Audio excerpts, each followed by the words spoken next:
On plonge dans l'art numérique avec Julie Corvère qui nous a rejoint. Bonjour. Bonjour. Vous êtes la cofondatrice de Artpoint. Artpoint, c'est un catalogue, en fait, un catalogue d'œuvres d'art numérique et qui offre la possibilité de personnaliser ces œuvres d'art pour les installer. En fait, la cible de votre entreprise, c'est plutôt justement les entreprises.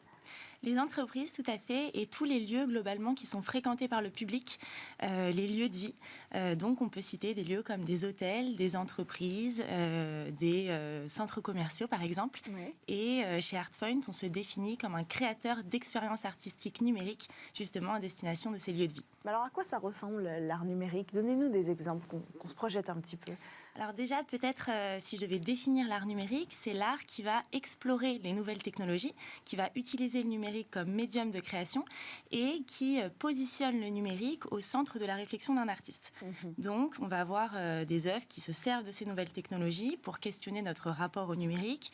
Et donc, on va avoir énormément d'œuvres qui sont des œuvres dynamiques. On peut également avoir des œuvres statiques, mais si je devais peut-être catégoriser certaines œuvres d'art numérique, on peut citer par exemple les œuvres interactives, qui sont des œuvres dont les visuels vont évoluer au rythme de mouvement.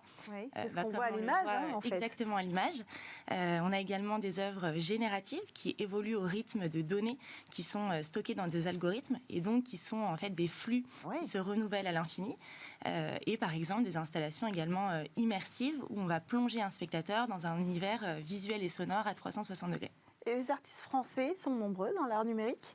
Les artistes français sont nombreux, sont très talentueux. En France, on a justement des expositions qui, ces derniers temps, attirent énormément de public. Mais c'est vrai qu'à l'étranger, il y a aussi énormément de succès, notamment au Canada, aux États-Unis, en Israël. Mais la France également commence à suivre ce mouvement en termes d'art numérique. Mais alors, c'est la dimension de ces œuvres qui fait que vous ciblez pas forcément le grand public et les particuliers?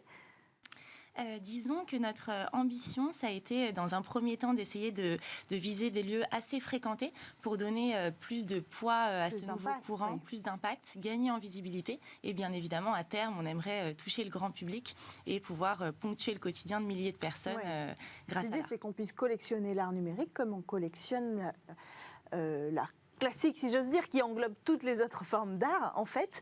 Est-ce que demain, l'art numérique remplacera les tableaux ? L'art numérique ne remplacera pas les tableaux. En revanche, aujourd'hui, on a une réelle multiplication des écrans dans le monde.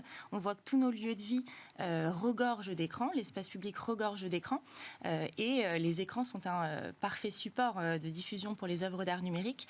Donc, nous, on a l'intime conviction chez Artpoint que l'art de demain sera en partie digital, que les outils, les artistes vont continuer à explorer les outils que leur offre leur époque, et que justement, tous ces écrans seront habillés de contenu artistique numérique, ce qui permet aussi de démocratiser l'accès à l'art. Mais l'art numérique, pour moi, ne remplace pas des courants plus traditionnels. Ce sont juste des artistes qui s'approprient des outils actuels. Vous l'avez dit, ce sera le mot de la fin. Démocratiser l'art, c'est un des rôles principaux de l'art numérique aussi? Tout à fait. On a un aspect assez ludique dans l'art numérique qui s'inscrit parfaitement dans l'ère du temps, dans l'ère de l'expérience et qui permet effectivement de démocratiser l'accès à l'art au plus grand nombre. Merci beaucoup Julie Corvère, cofondatrice de Artpoint, d'être venue nous présenter votre entreprise, un catalogue d'œuvres d'art numérique en particulier.